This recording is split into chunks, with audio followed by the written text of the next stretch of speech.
வெற்றிலை வராகி தாயின் வெற்றி வாக்கு இது என் தங்கமே.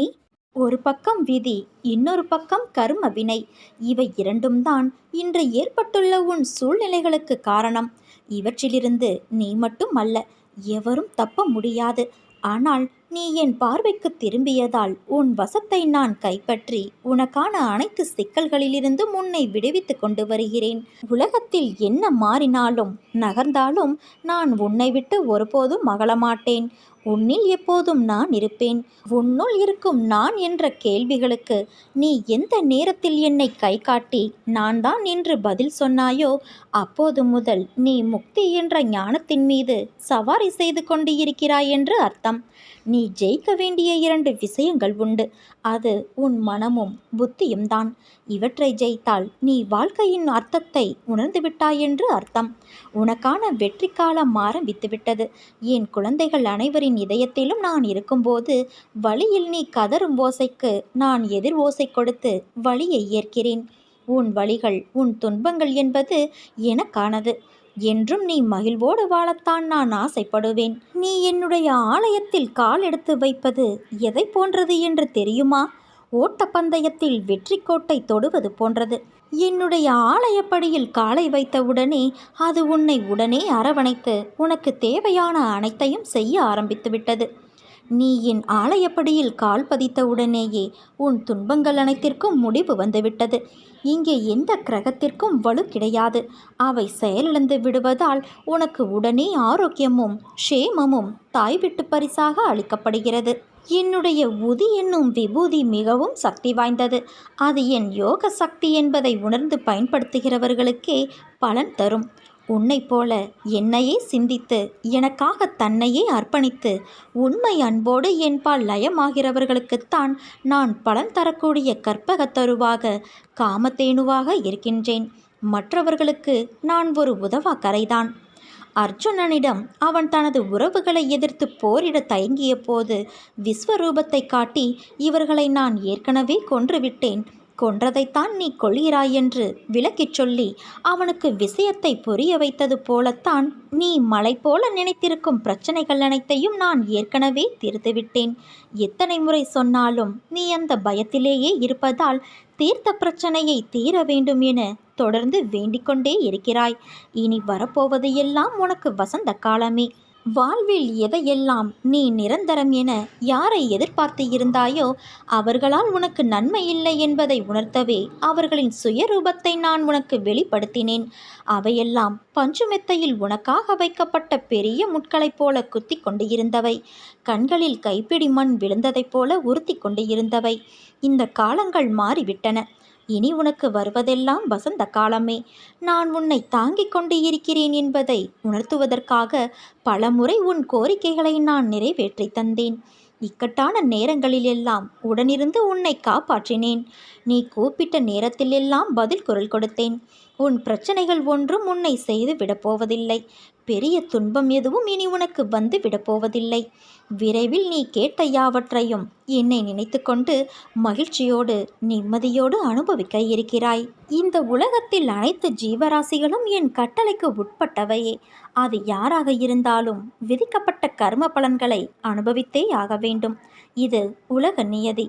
ஆனால் உன் கர்ம பலனையும் அனைத்து ஜீவராசிகளின் கர்ம பலன்களையும் சேர்த்து நான் சுமந்து கொண்டு இருக்கிறேன். நீ செய்யும் அனைத்திற்கும் நான் கணக்கு வைத்திருக்கிறேன். எனக்கு தெரியாது என்று மட்டும் நினைக்காதே. ஒவ்வொரு செயலிற்கும் தனித்தனியாக கணக்கு வைத்திருக்கின்றேன். எல்லாவற்றையும் செய்துவிட்டு என்னை எப்படி உன்னால் அழைக்க முடிகிறது? எப்படி என் நாமத்தை உன்னால் உச்சரித்து கொண்டிருக்க முடிகிறது?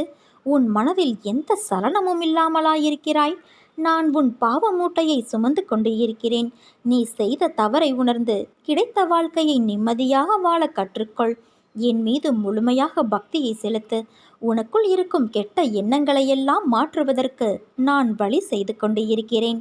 உன் சுபாவத்தை மாற்றிக்கொள்ள முயற்சி செய். உன் வாழ்க்கையில் ஏற்பட்ட துயரங்களை விரைவில் அகற்றி உனக்குள் இருக்கும் கெட்ட சிந்தனைகளை நான் ஒழிக்கப் போகிறேன். காத்திரு குழந்தையே, நீ என் பிள்ளை. உன்னை கண்டிக்க, புத்தி புகட்ட எனக்கு மட்டும்தான் உரிமை இருக்கிறது. கவலைப்படாமல் இரு. அனைத்தும் மாறப்போகிறது. நீயும் மாறப்போகிறாய். புது வாழ்க்கையை அனுபவிக்கப் போகிறாய். அன்று என்னை புரிந்து கொள்ள நீ முயற்சி செய்வாய். பேச முடியாமல் தவிப்பாய். என்னை தேடி அலைந்து ஓடி வருவாய்.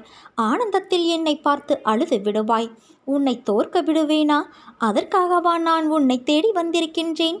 கவலைப்படாதே, நிச்சயமாக உன்னை நான் கரை சேர்ப்பேன்.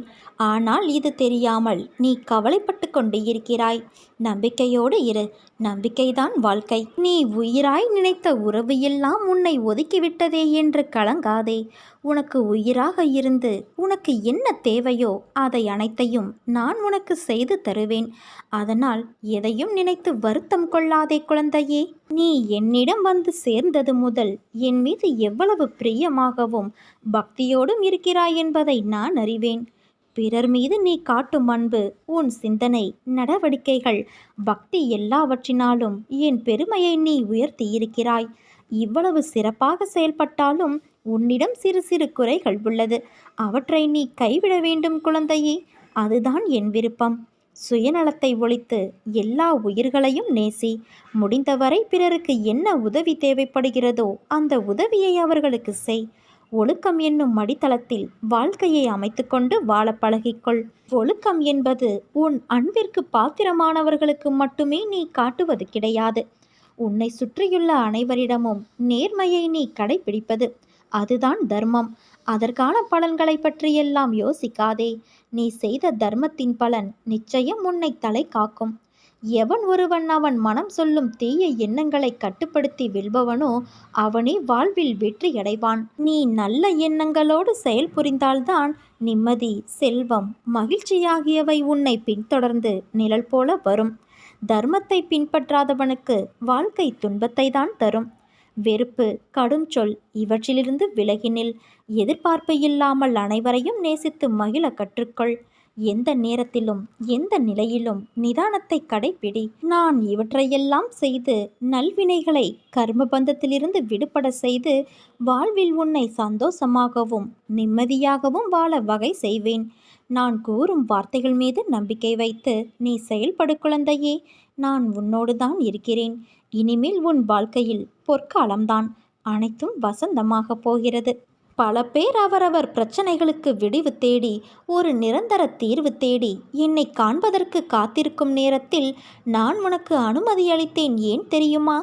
பல மைல்களுக்கு அப்பாலிருந்து உன்னை நான் அழைத்து வந்திருக்கின்றேன். நீ பல இன்பத் துன்பங்களை தாங்கிக் கொண்டு உற்றார் உறவினர்கள் பேசுவதை செவி கொடுத்து கேட்டு அதை கொஞ்சம் கூட பொருட்படுத்தாமல் அவர்களுக்காக உன் சுபாவத்தை மாற்றிக்கொண்டு ஏளனம் செய்தவர்கள் பல பேர் இருந்தும் தன்னம்பிக்கையோடு ஒவ்வொரு பாதையாக அவசரப்படாமல் பொறுமையோடும் சினமில்லாமலும் விரக்தி இல்லாமலும் தான் என்ற அகந்தை இல்லாமலும் கடந்து வந்தாய். இதற்காகவே உன்னை நான் தேர்ந்தெடுத்தேன். உன்னுள் இருக்கும் நல்ல ஆத்மார்த்தமான செயல்களுக்காக உனக்கு நான் அனுமதியளித்தேன். என் அனுமதியின்றி எவரும் என்னிடத்தில் சுவாசிக்கக்கூட முடியாது. அதனால் உனக்காக நான் என் வாயிற்படியில் காத்து கொண்டு இருக்கிறேன். வா குழந்தையே. உன் கர்ம பலன்கள் அனைத்தும் உன்னை விட்டு நெடுந்தூரம் சென்றுவிட்டது. அனைவரும் பார்த்து வியக்கும் வண்ணம் நீ எதிர்பார்க்காத தருணத்தில் வாழ்க்கை பாதையில் உன்னை நான் உயர்த்தப் போகிறேன். நான் உன்னிடம் வரும்போது உன்னை பிடித்துள்ள அனைத்து தடைகளும் துன்பங்களும் வழிவிட்டு விலகும். தடுப்பார் யாருமின்றி உன் விருப்பங்கள் யாவும் நிறைவேறி நீ நிலையான மகிழ்ச்சியில் திளைப்பாய். அந்த நாள் மிக மிக அருகில் என்பதை உணர்ந்து கொள்.